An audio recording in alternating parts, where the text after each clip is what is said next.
ဝက်ထော်မနဲ့သမီးလေးတက်လေကားတဲ့ဝင်လိုက်တာနဲ့တကားပိတ်ခါနီးမှာလက်တစ်ဖက်ကရုတ်တရက်တားလိုက်တဲ့အနက်ရောင်ဆိုင်ကအုပ်ထုပ်ဆောင်ထားပြီးတန်လူကြီးတစ်လက်ကင်ထားတဲ့လူတစ်ယောက်တိတ်တဆိတ်ဝင်လာခဲ့တယ်ဒါပေမဲ့ဝက်ထော်မကိုပိုပြီးမတက်မတာဖြစ်စေခဲ့တာကသူကဘယ်ထက်ခလုတ်ကိုမှမနှိပ်ပဲသူတို့ဘေးမှာငြင်ငြင်ကြီးရက်နေတာပဲဖြစ်တဲ့ဝက်ထော်မရဲ့အတွေးထဲမှာအနေရရှိနေတယ်ဆိုတဲ့ခံစားချက်ပြင်းပြင်းထန်ထန်ပေါ်လာတယ်အဲ့ဒီအချိန်မှာပဲသမီးလေးကသူတို့အထက်ခလုတ်ကိုမဆိုင်မတော့နှိပ်လိုက်တယ်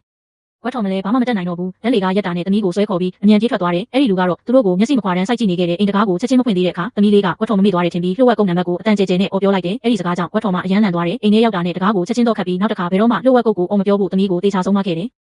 ဝက်ထော်မကဒါဟာစိုးရိမ်လွန်တာပဲလို့ထင်ခဲ့ပေမဲ့ချက်ပြုတ်နေတော့ဖုန်းရုပ်တရက်ဝင်လာတဲ့အောက်ထပ်မှာပါဆယ်ထုတ်တစ်ထုတ်ရောက်နေပြီးလက်မှတ်ထိုးယူဖို့လိုတယ်လို့ပြောတယ်ခင်မုန်းဖြစ်သူဝယ်ထားတာထင်ပြီးဝက်ထော်မတယောက်ထဲဆင်းသွားခဲ့တယ်ဒါပေမဲ့အေကန်ရောက်တော့ဥဆောင်ရေးသမားတယောက်မှမတွေ့ရဘူးစပွဲပေါ်မှာအနီအောင်လက်ဆောင်ဘူးတပူးပဲတွေ့ရတယ်ခင်မုန်းကိုဖုန်းဆက်မေးတော့သူဘာမှမဝယ်ထားဘူးလို့ပြန်ပြောတယ်အဲ့ဒီအချိန်မှာအရာအလုံးဆက်ဆက်သွားခဲ့တယ်အုတ်ထုတ်ဆောင်လူစိမ်းအเจ้าမဲ့လက်ဆောင်ဘူးဝက်ထော်မထောင်ချောက်ထဲကျသွားပြီဆိုတာတိလိုက်တဲ့ဝက်ထော်မချက်ချင်းအိမ်ကိုပြန်ပြေးပြီးသူစိမ်းတယောက်အိမ်ထဲဝင်ဖို့စူးစမ်းနေတယ်လို့ခင်မုန်းကိုဖုန်းဆက်ပြောလိုက်တယ်တစ်ဖက်မှာတော့သမီးလေးကတော့ခွင့်တန်းမမှန်တာကြားလိုက်ပြီးဝက်ထော်မပြန်လာတဲ့ချိန်ကပြုတ်ဝက်ကုတ်ကိုအတန်ကျဲကျဲနဲ့ထပ်အော်ပြောလိုက်ပြန်တယ်ဝက်ထော်မအိမ်ရောက်ချိန်မှာတော့အဲ့ဒီလူကတကားဖွင့်ပြီးသားဖြစ်နေပြီးဝက်ထော်မလည်းသမီးကိုကာကွယ်ဖို့အဲ့ဒီလူစီပြေးဝင်တိုက်လိုက်တဲ့ရုံရင်းဆန်ခတ်ဖြစ်နေချိန်မှာဖုန်းကကျန်းပြင်ပေါ်ကျသွားတယ်ဦးထုတ်ဆောင်လူကထပြီးတာနဲ့ဖုန်းကိုချက်ချင်းဖျက်ဆီးဖို့စူးစမ်းတယ်အဲ့ဒီအခိုက်အတန့်ကိုအသုံးချပြီးဝက်ထော်မကထိုင်ကုန်တစ်လုံးနဲ့အာကုန်ရိုက်ချလိုက်တယ်တိုက်ခိုက်မှုကြောင့်လူစိမ်းကတကားဝါစီတဖြည်းဖြည်းဆုတ်ခွာသွားတယ်ဝက်ထော်မကတကားပိတ်ဖို့စူးစမ်းပေမဲ့သူ့လက်ကတကားပေါင်ကိုအတင်းပတ်ထားတော့မယ်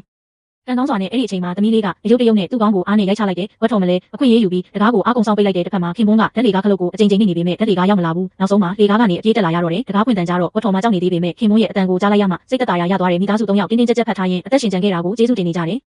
ဒါပေမဲ့အဲ့ဒီနေ့ကစပြီးခင်မုန်းရဲ့အပြုတ်မှုတွေထူးဆန်းလာတယ်အုတ်ထုတ်ဆောင်လူထိတွေ့သွားတဲ့နေရာတိုင်းကိုပိုးသက်စေးနဲ့အမြဲတုံနေတဲ့ညနေတဲ့အထိလည်းအိမ်မပြောပဲအဲ့ဒီလူပြန်လာမယ်လို့ယုံကြည်နေတယ်လို့ဖြစ်နေတဲ့ကွက်ထော်မကသူစိုးရိမ်လွန်နေတယ်လို့ထင်ခဲ့ပေမဲ့ဒီနေ့မှာအင်တကားပြင်နေရန်ပေါ်မှာထူးဆန်းတဲ့အမှတ်သား၃ခုပေါ်လာတယ်ခင်မုန်းကအဲ့ဒါတွေဟာအုတ်ထုတ်ဆောင်လူချန်ထားခဲ့တဲ့အမှတ်သားတွေလို့ပြောတယ်အဲ့ဒီလူကဘယ်သူလဲခင်မုန်းကရောဘာလျှို့ဝှက်ချက်ကိုဖုံးကွယ်ထားတာလဲ